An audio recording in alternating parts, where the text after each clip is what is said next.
న్యాయాధిపతులు 11వ అధ్యాయము 34 నుండి 40 వచనం వరకు ధ్యానించుకుని యవనస్తుల కూడుకును ముగించుకుందాం. యెఫ్తా మిస్పాలోనున్న తన ఇంటికి వచ్చినప్పుడు అతని కుమార్తె తంబురుతోనూ నాట్యంతోనూ బయలుదేరి అతన్ని ఎదుర్కొనెను.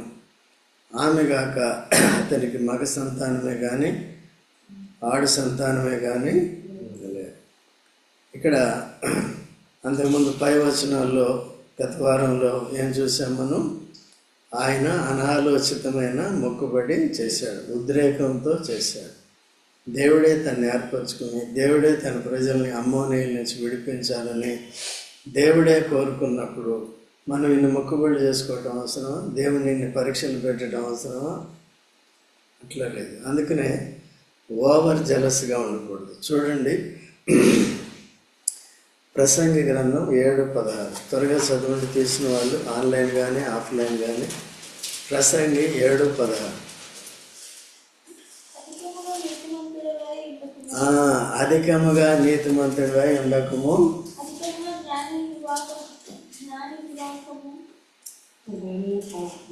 సరే చదవండి.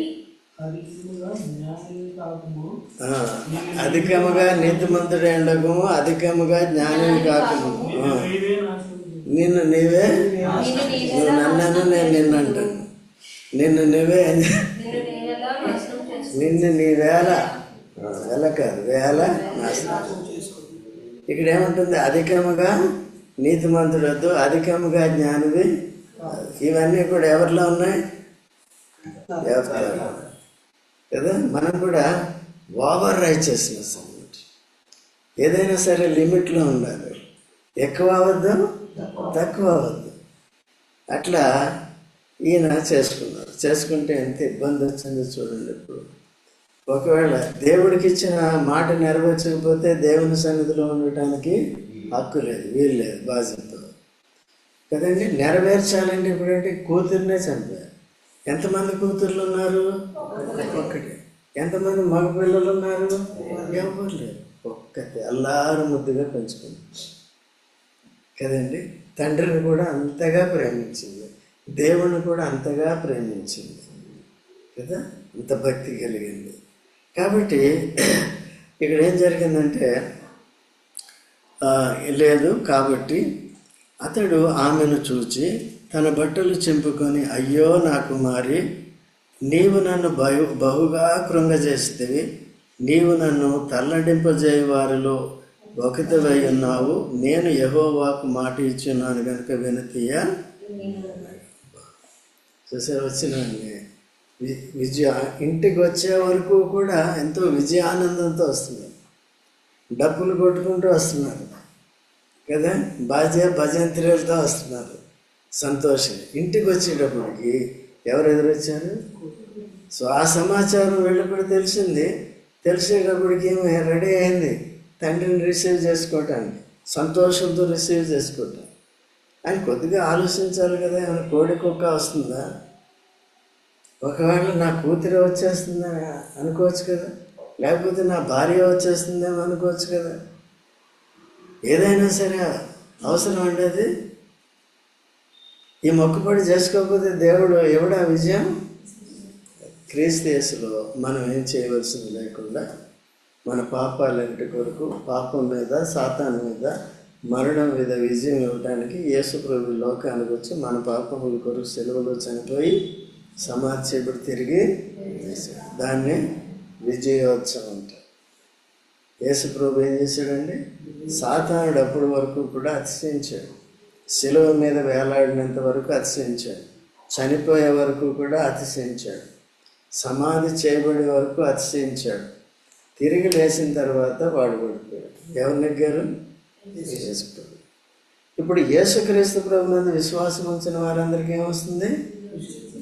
వాళ్ళకి అమ్మోనీయుల మీద ఏ విధంగా విజయం వచ్చిందో మన సొంత పాపాల మీదే మనకి విజయం వచ్చింది, మరణం మీదే మనకు విజయం వచ్చింది కదా. యేసుక్రీస్తునందు విశ్వాసం ఉంచిన వారు ఏమయ్యారు? మరణములో నుండి నిత్య జీవములోనికి దాటివ్వబడ్డారు కదా. మనం ఈ శరీర మరణం తర్వాత ఎక్కడికి వెళ్ళిపోతాం? నిత్య జీవంలోకి వెళ్ళిపోతాం. చూడండి, యోహాను సువార్త 5:24. యోహాను సువార్త 5:24 త్వరగా చదవండి. సరిగా చదవండి. ఎక్కడన్నా చదవండి అమ్మా. మాధవి,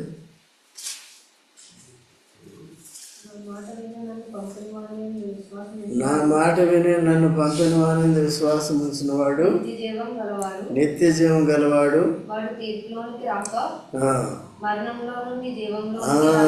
మరణంలోనికి యేసుక్రీస్తునందు విశ్వాసం ఉంచిన వాడు ఎక్కడండి తీర్పులోనికి రాక మరణములో నుండి జీవం అంటే నిత్య జీవం అని అర్థం. ఇప్పుడు ఆల్రెడీ మనం శరీర జీవితం కలిగి ఉన్నాం. శరీర జీవితంలోనికి ఆత్మ నిత్య జీవంలోనికి దాటిస్తుంది. ఎవరి ద్వారా? అది విజయం మనకి. ఇప్పుడు యేసుక్రీస్తు ప్రభుని అంగీకరించిన మనము విజయాన్ని పొందాలి, జయ జీవితం పొందాలి. ఎప్పుడు పాపం చేస్తూ మన ఇష్టాలే నెరవేర్చుకుంటూ ఉండకూడదు అనమాట. దీని మీద మనం ఏ మొక్కుబడి చేస్తే మనకు రక్షణ వస్తుంది? ఏ మొక్కుబడి చేసుకుంటూ వస్తుంది? చాలామంది ఇప్పుడు చర్చెస్లో ఇవే నేర్పుతారు, మూఢనమ్మకాలు. మొక్కుబడి చేసుకో, 7 వారాలు రా, 7,000 సమర్పించుకో, అప్పుడు మిమ్మల్ని పాడు చేస్తున్నారు. అలాంటి దానికి అందుకని ఈ వాక్యాన్ని సరిగా నేర్చుకోవాలి. ఓకే, చర్చెస్లో కూడా మూఢనమ్మకాలు ఎక్కువ పెట్టేస్తున్నారు ఇప్పుడు. ఎందుకంటే ఈ నడిపించే వారు స్వలాభం కొరకు వీటన్నిటిని కూడా చేస్తున్నారు కదా. అట్లా లేకుండా జాగ్రత్తగా ఉండాలి. సో కాబట్టి క్రీస్తు యేసు ద్వారా మనకి పాప మరణాల మీద విజయం వచ్చింది. ఆ విజయం అనుదినము కూడా యేసు ప్రభువు మీద ఆధారపడినప్పుడు, లేక పరిశుద్ధాత్మ శక్తి మీద ఆధారపడినప్పుడు, లేఖనాలను సరిగ్గా నేర్చుకున్నప్పుడు మనం సరిగ్గా ఆత్మీయ జీవితము జయకరంగా జీవించగలగటానికి వీలవుతుంది. ఇలాంటి మొక్కుబడులు చేసుకోకుండా, ఒకవేళ ఇప్పుడు మీరు యేసుప్రభువుని నమ్ముకున్నానని ఒకవేళ మొక్కుబడి చేసుకుంటే దాన్ని ఏం చేయాలి? లేకపోతే ఏమవుతుంది? దాన్ని చేసుకోకుండా ఉంటే, చేసుకొని దాన్ని నెరవేర్చకుండా ఉండేదాని బదులు దాన్ని చేయకుండా ఉంటే మేలు. చేసినందుకు నువ్వు కట్టుబడి ఉన్నావు, అది నీకు పాపం అవుతుంది, జీవితాంతం శాపం అవుతుంది. అట్లా ఉండకూడదు కదా. ఇది ఉందని మనం చేయవలసింది చేయకుండా ఉండకూడదు. చేయవలసింది ఏం చేయాలి? చేయాలి, అంతే. ప్రభు మనకు విజయం ఇస్తాడు, ఉచితంగా ఇస్తాడు విజయం. ఏం చేయమన్నాడు? శోధన నుంచి తప్పించబడినట్లు అనుదినం ఏం చేయాలి? మనం ప్రార్థన చేయాలి. ప్రభు శోధన నుంచి తప్పించు, నీకు 5,000 ఇస్తాను అంటారా? ఈయన అట్లాగే అన్నాడు కదండి. సో అన్నాడు కాబట్టి ఏమైంది? ఇప్పుడు ఇక్కడ ఎంత శ్రమ వచ్చిందంటే ఆ విజయం అంతా మర్చిపోయాడు. తన కుమార్తెని కోల్పోయాడు, తెలిసిపోయింది అది, కోల్పోయాడు. ఇప్పుడు దేవుడికి ఇచ్చిన మాట మీద కట్టుబడి ఉండాలి అంటే నా కుమార్తెని దహన బలిగా చంపేయాలి. ఓకే అండి. ఆ కుమార్తె కూడా ఎంత మంచిదో చూడండి, చదవండి. 36వ వచనం. ఆమె, నా తండ్రి యెహోవాకు మాట ఇచ్చింటివా, నీ నోటి నుండి బయలుదేరిన మాట చొప్పున నాకు చేయుము. యెహోవా నీ శత్రువులైన అమ్మోనీయుల మీద పగ తీర్చుకుని ఉన్నాడని అతనితో అనెను. చూసా, నాకంటే కూడా దేవుడిచ్చిన విజయం గొప్పది. కాబట్టి నువ్వు ఏ మాట ఇచ్చావో ఆ మాట ప్రకారం నాకు చెయ్యి కదండి. సో ఇట్లా ఉంటుంది. ఇలా సహకరించిన వారిలో ఇస్సాకు ఒకడు. అబ్రహాముని దేవుడు ఏం చేశాడు? ఏకైక కుమారుడు తీసుకొచ్చి బలి ఇవ్వమన్నాడు. దహన బలి అంటే చంపేసి కాల్చేయాలి, కట్ చేసి కాల్చేయాలి కదా. ఆయన ఏది సహకరించాడే లేదా? సో ఇద్దరు కలిసి ప్రాముఖ్యత. మనం ఏం చేస్తాం? తల్లి వస్తే కొడుకు రాడు, కొడుకు వస్తే భర్త రాడు, భర్త వస్తే వీడు రాడు, వీడు వస్తే వాడు రాడు. అలాగే ఉంటుంది. ఏది మాకన్నీ తర్వాత ఏం చేయాలి? అందుకని చేయవలసింది చేయాలి. పొద్దున్నే లేచి ఫస్ట్ యేసు ప్రభువుని గుర్తు చేసుకోవాలి కదా. రాత్రి అంతా భద్రపరిచావు ప్రభు అని పొందినాడు. మన జీవం ఏర్పడింది అంతలో కనబడి అంతలో మాయమైపోయింది. 4 రోజులు బతకాలి కుటుంబంతో అనుకున్నప్పుడు ఏం చేయాలి? మొట్టమొదటిగా లేచి వాక్యం చదువుకోవాలి, ప్రార్థన చేయాలి, దేవుని స్తుతించాలి. అట్లా దినమంతటి సహాయం కొరకు దేవుని అడగాలి. మన కొరకే కాకుండా మిగిలిన విశ్వాసాలు అందరి కొరకు చేయాలి. లిస్ట్ ఎక్కడ పెట్టాం, ఆ లిస్టులో ఉన్నాయి కూడా చదువుకోవాలి. మనకి టైం లేదు కదా. ఎందుకు టైం లేదు?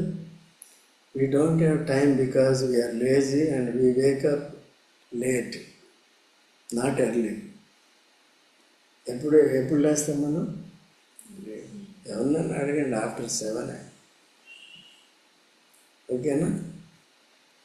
నన్ను అడిగితే నేను 4, ఈవెన్ బిఫోర్. ఓకే అండి. ఏది early morning 4, even before. Even కొన్నిసార్లు 2:30, కొన్నిసార్లు 3:30 అట్లా కూడా ఉంటుంది. ఓకేనండి. మీ అందరినీ గుర్తు చేసుకుంటాం, మీకు తెలియదు. అదే పెద్ద సంఘం అనుకోండి, ఏదో నడిపించే సంఘం, ఈ ప్రత్యక్షత లేకుండా గ్రహింపు లేకుండా నడిపించే సంఘాలు ఉన్నాయి కదా. సో ఏం ప్రార్థన చేయరు, మీ కొరకు ప్రార్థన చేయరు. అర్థమైందండి? అది కాబట్టి అట్లా అమాయకంగా ఏం చేస్తున్నారండి? ఈయన ఎంత బలాఢ్యుడైనప్పటికీ తన ద్వారా జయాన్ని ఇవ్వాలని దేవుడు అనుకున్నప్పటికీ తాను చేసుకున్న తీర్మానం కూడా బట్టి ఏమైనా తల్లడిల్లిపోయాడు, విజయానందాన్ని అనుభవించలేకపోయాడు. తన కుమార్తెను ఏం చేశాడండి? కోల్పోయాడు. కట్టుబడి ఉండాలి. చూడండి 15వ కీర్తన మొదటి వచనం. యెహోవా నీ గుడారంలో అతిథిగా ఉండదగిన వాడెవడు? ఎవడు? నీ పరిశుద్ధ పర్వతం మీద నివసింపదగిన వాడెవడు? ఎవడు? యథార్థమైన ప్రవర్తన కలిగి నీతిని అనుసరించుచు హృదయపూర్వకముగా నిజము పలుకువాడే. ఏమన్నామో ఒక్కొక్క పాయింట్ చెప్పు. యథార్థమైన ప్రవర్తన కలిగి, ప్రవర్తన ఎలా ఉండాలి? తర్వాత నీతిని అనుసరించడం అంటే ఏంటి? దేవుని వాక్యాన్ని అనుసరించడం. అదే యేసుక్రీస్తు ప్రభునందలి విశ్వాసం ద్వారా పాపక్షమాపణ పొంది నీతిమంతులుగా తీర్చబడ్డాం. నీతిమంతులుగా తీర్చబడింది నీతిని జరిగించాలంటే వాక్యాన్ని. ఇప్పుడు వింటున్నాం కదా వాక్యం. మనం అనాలోచితంగా ఏమి ఇట్లాంటి తీర్మానాలు చేసుకోకూడదు, ఇటువంటి మొక్కుబడులు చేసుకోకూడదు. ఒకవేళ చేసుకుంటే ఏం చేయాలి? Even if cost the life of your daughter or son or anybody, so we have to work with that. దాన్ని ఏం చేసేయాలి మనం? ఎందుకంటే దేవుడికి మాట ఇచ్చినప్పుడు ఏం చేయకూడదు. అదే రీతిగా మనుషులకి, విశ్వాసులకి దేవుడు ఒకవేళ వాగ్దానం కానీ ఏదైనా మాట ఇచ్చాడు అనుకోండి, అది కూడా ఏం చేస్తాడు? నెరవేరుస్తాడు. అబ్రహాంకి మాట ఇచ్చాడు, వాగ్దానం చేశాడు, నెరవేర్చాడు లేదా? అబ్రహాం తప్పిపోతూ వచ్చాడు కదా. అందుకని సరి చేసుకుంటూ కుమారుని ఇచ్చే స్థాయిలోకి తీసుకుని.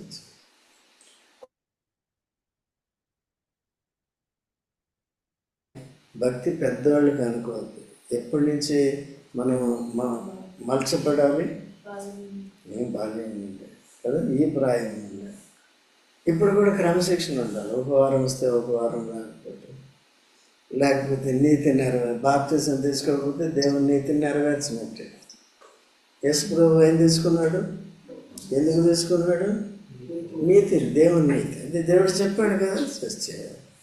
అది ఎవరి కొరకు చెప్పాడు? మన పక్షం. ఓకే అండి. అందుకనే అవన్నీ కూడా చేయాలి. సో చేయాలి. మాట నిజాయితీగా ఏం చేయాలంటే నడుచుకోవాలి. రైట్, నిజాయితీగా నడుచుకోవాలి. తర్వాత ఇంకొక మాట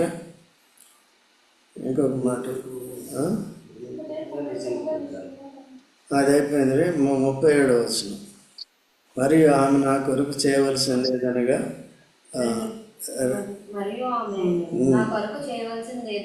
ఏదనగా నెలల వరకు నన్ను విడువము, నేను నా చెలికత్తెలలో పోయి కొండ మీద ఉండి నా కన్యత్వం గూర్చి ప్రారంభించదని తండ్రితో చెప్పగా. కాబట్టి ఆమె కోరుకున్నది ఏంటంటే పాప 2 నెలలు పర్మిషన్ కోరుకుంది. ఎందుకంటే కన్యాత్వాన్ని గురించి ఏం చేస్తున్నాను? కన్యకగా ఉండే నేను లోకాన్ని వదిలేస్తున్నాను. ఆ కన్యాత్వాన్ని ఉపయోగించుకోవట్లేదు. అది కాబట్టి అని ఏం చేసిందండి? ప్రలాపించింది. అయ్యో ఇట్లా నా జీవితం ఇట్లా అయిపోయింది. ఓకే, దానికి అంత కారకులు ఎవరు? తండ్రి. ఓకే అండి. అయినప్పటికీ at the cost of her life she obeyed. ఎవరిని పెట్టండి? దేవుడికి మాట చేసింది. ఓకేనా?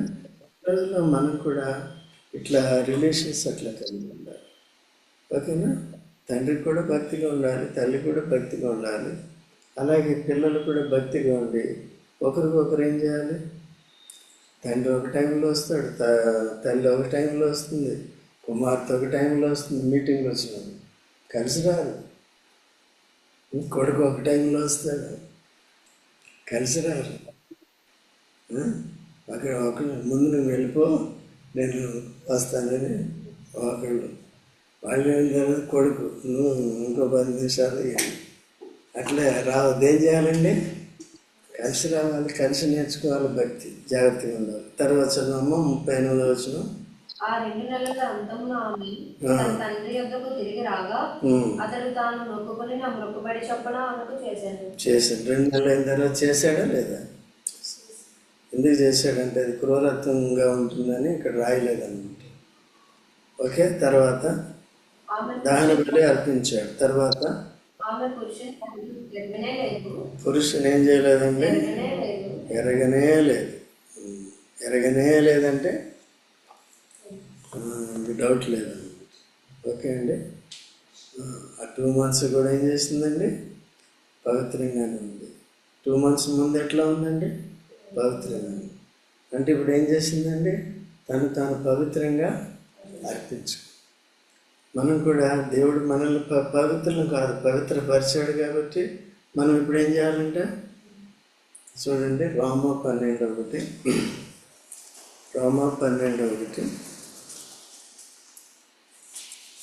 కాబట్టి సహోదరులారా పరిశుద్ధమును దేవునికి అనుకూలమునైన సజీవ యాగముగా మీ శరీరములను ఆయనకు సమర్పించుకొనుడని దేవుని వాత్సల్యమును బట్టి మిమ్మల్ని బతిమాలు కొనుచున్నాను. ఇట్టి సేవ మీకు యుక్తమైనది. ఇప్పుడు ఏం చేయాలంటే మన శరీరములు మనం చచ్చిపోవద్దు, కానీ బతికుండగానే రండి. మీటింగ్ ఉన్నప్పుడు ఏం చేయాలి? రండి. సరే, దూరంగా ఉన్న వారికి కూడా లింక్ పంపిస్తున్నాం కదా, వినండి.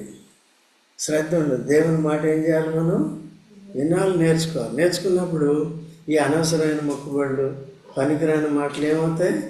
మానేస్తాయి. దుర్నీతి క్రియలు మానేస్తాయి. యథార్థత నేర్చుకోవాలి. దేవుడు కోరుకున్నది ఏంటి? మన శరీరమును పరిశుద్ధమును అనుకూలమునైన సజీవ యాగంగా ఏం చేయాలి? దేవునికి సేవ చేయాలి. ఓకే అండి. సంఘం ద్వారా చేయాలి.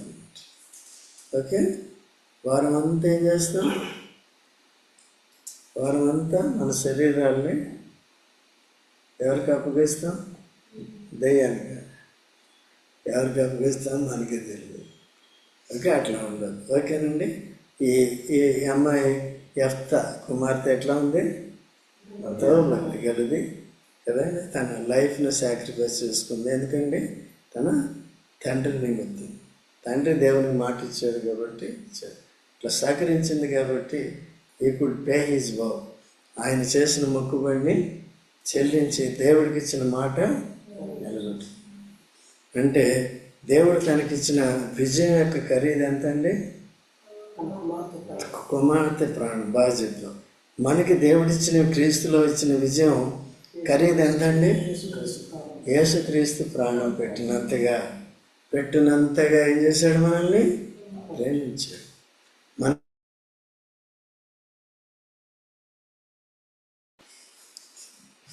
ఈ బాలు ఆ బాలు ఆడుకుంటూ కూర్చుంటాం. లేకపోతే ఇంట్లో కబుర్లు చెప్పుకుంటూ కూర్చుంటాం. లేకపోతే మంచాలు ఉన్నాయి కదా, మంచాల మీద దిగం. అర్థమవుతుందండి? అట్లా ఉండదు. అట్లా ఉంటే శరీర సమర్థన ఉంటుంది, ఆత్మీయ సమర్థన కూడా ఉంటుంది. శరీరానికి సోమరితనం ఉంటాయి. అది దేని మీద ట్రాన్స్ఫర్ అవుతుంది? ఆత్మీయ విషయాలు ఆసక్తి ఉండనే ఉండదు. సో ఈ పరిస్థితులు ఇలా ఉంటాయని మిమ్మల్ని గుచ్చి చెప్తున్నాం, మెసేజ్లు పెడుతున్నాం. వారికి రాకపోతే ఫోన్ చేసి చెప్తున్నాం, లేకపోతే మెసేజ్ రండి అయ్యా. కొంతమంది మెసేజ్ పెట్టినా స్పందించరే. ఇప్పుడు జాన్ వాళ్ళు స్పందించారు, కనీసం దానికి స్పందించారు. అది కొత్తగా పెళ్ళైంది, 1 వీక్ అయిందంటే. ఇప్పుడు యాక్చువల్గా ఇబ్బంది పెట్టకూడదు వాళ్ళు. అయినా కూడా వదిలేస్తే మళ్ళీ కష్టం అవుతుందని ఏం చేస్తున్నాం? మీకు పెళ్ళి లేదు, ఏం లేదు, మీరేం చేస్తున్నారే? సో అందరూ కూడా ఏం చేయాలండి? అట్లా కంటిన్యూటీ మెయింటైన్, లేకపోతే మొక్కుబడి చేసుకోవాల్సి ఉంటుంది. మొక్కుబడి చేసుకుంటే ఏం చేయాలి? అర్పించాలి. ఆ తర్వాత చదవండి. ప్రతి సంవత్సరమున ఇశ్రాయేలీయుల కుమార్తెలు 4 దినములు గిలాదు దేశస్థుడైన యెఫ్తా కుమార్తెను ప్రసిద్ధి చేయగలిగి. ఇప్పుడు ఆమె చేసిన త్యాగానికి ఎప్పుడు కూడా గుర్తు చేసుకుంటున్నాం కదండి. మనం కూడా దేన్ని గుర్తు చేసుకోవాలి? యేసు ప్రభు మరణ పునరుద్ధానాలు గుర్తు. ఎవరి కొరకు? మన కొరకు. మనకేంది? పాపం మీద, మరణం మీద జీవించి నిత్య జీవితానికి వచ్చారు. ఓకేనా? ఇది జీవించే జీవితకాలం అంతా కూడా జీవించే జీవితకాలం అంతా కూడా మనం విజయం కలిగి ఉండాలి. ఓకే అండి. అది ఎందుకంటే శత్రువు ఎప్పుడు కూడా పోరాడుతూ ఉంటాడు. అపవాది సాతాను. మన శరీరంలో ఉన్న పాప స్వభావం ఉంది కదా, అది కూడా అటు ఈడ్చుకుపోతుంది. ఇది ఉన్నప్పుడు ఇక్కడికి వద్దు, ప్రార్థన చేయాలంటే వద్దు. అన్నిటికీ ఏముంటుంది? శరీరం. అందుకనే శరీరానుసారంగా నడుచుకోవటానికి శరీరానికి రుణస్థలం కాదు. మనం ఇప్పుడు ఆత్మీయంగా నడుచుకోవాలి. యేసుక్రీస్తు ప్రభునందు ఉన్న వారికి ఏం లేదు, ఏ శిక్ష లేదు. అంటే నరక శిక్ష అట్లాంటి ఏ శిక్ష లేవు. ఇంకా ఎందుకు లేవంటే వారు శరీరమును అనుసరింపక ఆత్మను అనుసరించే నడుచుకున్నట్లు మనందరినీ ఏం చేశాడండి? నిత్య జీవనంలోనికి దాటించాడు. రోమా 8:1-2 ఉంటుంది. చదవండి, ఒక్క వచనం చదవండి. రోమా 8 తెలుగులో 3వ వచనంలోకి వెళ్ళిపోయింది. ఇంగ్లీష్లో అయితే మొదటి 2 వచనాల్లో ఉంటుంది. ఏలైనగా మనం శరీరానుసారంగా నడుచుకోకున్నట్లు. గట్టిగా చదవండి ఇంగ్లీష్లో. కాబట్టి ఇప్పుడు క్రీస్తు యేసునందున్న వారికి ఏ శిక్షా విధియో లేదు. క్రీస్తు యేసునందు జీవమునిచ్చు ఆత్మ యొక్క నియమము మనలను విడిపించను. ఏలయనగా దేవుడు చేసెను, అనుసరింపక మనయందు ధర్మశాస్త్ర సంబంధమైన నీతి విధి. ఇప్పుడు ఏంటంటే అక్కడ ఏముందండి? శరీరమును అనుసరింపక ఆత్మను అనుసరించి నడుచుకోవాలని, ధర్మశాస్త్ర సంబంధమైన నీతి విధి నెరవేర్చబడాలని, పాప పరిహార నిమిత్తం దేవుడు సమూహాన్ని పంపి పాపములకు శిక్ష శరీరానుసారంగా నడుచుకోవాలి.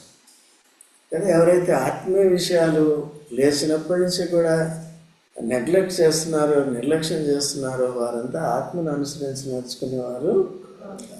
ఈ వయసు నుంచే అలవాటు చేసుకోవాలి. యేసుప్రభు ఏం చేశాడు? నా కాడి ఎత్తుకుని నడమని చెప్పాడు, మీ కాడి ఎత్తుకుని నడమన్నాడు.